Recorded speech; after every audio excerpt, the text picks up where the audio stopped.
Hello, Lisa here. Welcome back to my channel and welcome to Tarot by the Book.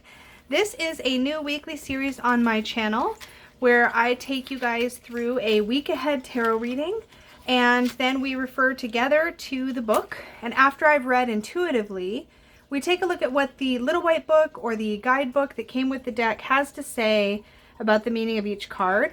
So the idea of this series is that it's hopefully going to be kind of a combination of like a learning activity and also a sort of look of at a deck in action from my collection. So I do choose the decks for this series randomly each week. So I put the list of all of my tarot decks into a random named like picker app on the web. And I use that to select which deck we're going to use each week. I use a simple 3-card week ahead spread, read it intuitively, and then we dig into what the deck creator might have had in mind for the meaning of those cards. So this week we're going to be working with the Happy Tarot. I'm really excited. I love playing with this deck. This is a really joyful, playful deck. The energy artwork wise of this deck is very Candyland and inner child, and it just makes my heart happy, but it doesn't shy away from the difficult moments, right? You still see those depicted on the cards. But I do think that the guidebook tends to take a positive spin, so we'll see what that's like after I've read intuitively. Now, I have trimmed this copy of the deck. It's in different shades of purple to match the backings. This was a really generous gift from a subscriber, and I was so thrilled to finally get this in my hands. Now, I believe if you pick this deck up today from Amazon, that it does come borderless. So this was the bordered version that's been trimmed down, but I really like the size, and the fact that this one is a gift just makes it special. I've really bonded with this particular copy, so I don't think it's going anywhere anytime soon. Someday I might get the larger borderless version, but I'm not so sure because this one and me are buds. So what I'm going to do is I will have timestamps down below. I sometimes forget until after the video has just gone up on my channel. But if they're not there, they will be there. But typically this is in 3 phases. We sort of do the intro, which I'm doing now. I'll do the reading, and then we'll look at the book at the end, and then we'll do a bit of a wrap up. So I like to have those timestamps in the bottom, but if I forget, that's the flow of things. So if you want to skip around on this video, please feel free. I'm not going to be the least bit offended if you're only interested in the part at the end where we see what the book had to say, or if you only want to see the reading, it's all good. But if you are going to participate in the reading portion, then I'd like to ask you to just concentrate for a moment, maybe just settle in, take a couple deep breaths, and while I'm shuffling here and kind of getting ready, think about what situation in your life you might want clarity for, or what you might want to know for the week ahead. Now, the 3-card spread positions that I'm going to use is we're going to look at a card for the energy of the week, a card representing an obstacle, and a card representing advice.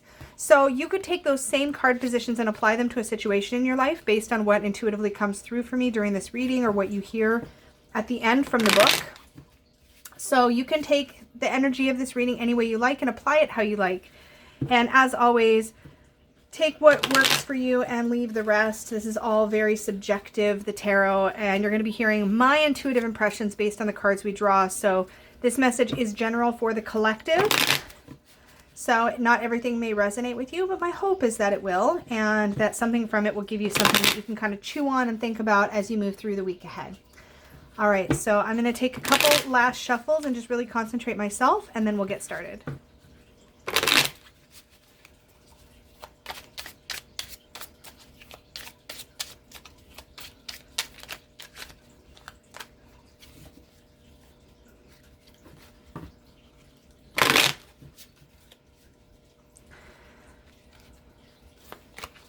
All right, so card position number 1, the energy of the week ahead. Card position number 2 is the obstacle, and card position number 3 is the advice. And let's just zoom us in a little bit. That looks pretty good. All right, so for the energy for the week ahead, we have the Ace of Swords.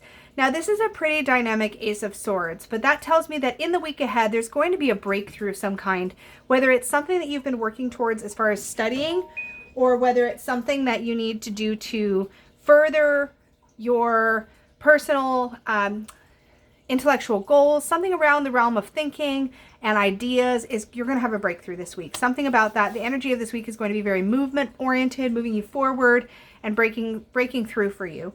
So definitely the Ace is very much about that spark of insight, or that moment where something just really cuts through and you get that clarity you've been looking for. So look out this week for an opportunity for clarity. Moving into the obstacle for the week ahead, we have our adorable Emperor here. And he's cute, but he's very much in charge. And that tells us that the obstacle for the week ahead may actually be somebody who comes across a little bit controlling or overbearing, somebody who really wants things to go their way. This could be coming from you, so watch out for that. Or this could be coming from somebody in your life, a boss, a coworker, a friend, a partner, or a loved one. So just be aware that there might be some rigidity coming up in the week ahead, whether your own or somebody else's, somebody who's maybe used to getting their own way.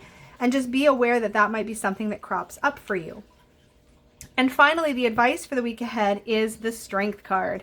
The Strength card is very much about harmonizing with the shadow, sort of integrating those difficult moments and those difficult lessons, and sort of taking the gift and moving it forward in your own life.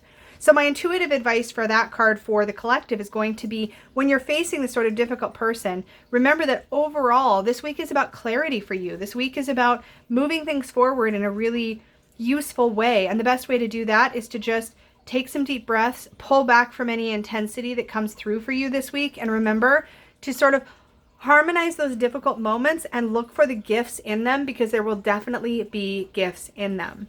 So that is our message for the week ahead. Next up, we're going to be diving into the book and seeing what the creator of this deck had in mind. Okay. So let's take a look at these three cards through the eyes of the creator. I used the title card. This was before this was like a test trim to see what the backs were going to look like. I like to use that as a bookmark just to mark the end of the English part of the guidebook. So let's take a look first at our Ace of Swords. Oh, I think this is actually, let's zoom us back out. Here we go. Okay, so we have our majors, wands, cups, swords, and pentacles is the usual order. Oh, wands, cups, pentacles, swords. Okay. So our Ace of Swords says, increased clarity of thought is available to you now. Your mind is working with extra sharpness and you are able to communicate clearly. You can find happiness by brainstorming new ideas. And that is a fun aspect of this particular little white book, is that there's a you can find happiness through or by statement, at least on every major. No, that was a minor. So it looks like it's on every single card. So that's kind of a fun little twist. And I don't often actually refer to this guidebook, so that's a little gem that I keep forgetting is even there. Let's take a look next at our Emperor card. So the Emperor, and just so you know, one of the ways I was able to tell that this was the Emperor and not, say, one of the other kings, for example, is that I noticed he was holding this little Ankh-shaped wand and the little circular object in his other hand, which is common symbols for the Emperor card. So let's take a look at what this has to say about the Emperor. So it says, you have, let's see, make sure that's in frame. Yes. You have the opportunity to make a positive change in the world. Use your power wisely and share it with others. You can find happiness by asserting your leadership abilities. It's funny because that message is a little bit counter to what I had to say about this card, but what's interesting is that this is obviously giving you a generic meaning, whereas I was reading this in shadow, so kind of as if this card was reversed, since the position here is the obstacle. So I was reading this in its more shadow light, that more controlling energy of the Emperor versus that assertive, confident energy of the Emperor. So if this had been in the general position, I might have read it more as assertiveness or confidence. Same thing if it had been in the advice section, but because it was in an sort of a shadowy position as the obstacle you were going to be facing, I read it in that more shadowy way. So let's take a look now at the Strength card. This is the cutest Strength card, like ever. It's so cute. Okay, so Strength. Even the most ferocious foes can be turned into friends. Offer trust and love to receive love and trust in return. You can find happiness by taming your emotions. Now, the meaning there about, you could turn friends into, or foes into friends, isn't really something that came up for me intuitively, because I tend to read the Strength card more about sort of the lion or the ferocity being the inner ferocity of yourself, your own shadow, some of your own maybe not so great habits and things, and that you can find the the strength and the fortitude to move past those in your own self, as I tend to take that sort of self-development take on the tarot. But it kind of addresses that in the you can find happiness by affirmation, by saying, like, you can tame your own wild emotions. So you can take control over how things are going to bubble up for you this week, and you can choose how you're going to respond to those situations, and you can maintain that balance for yourself. So I really stand by my intuitive reading here. I think that these messages in the little white book really clarified and supported what I had to say, so no major surprises there.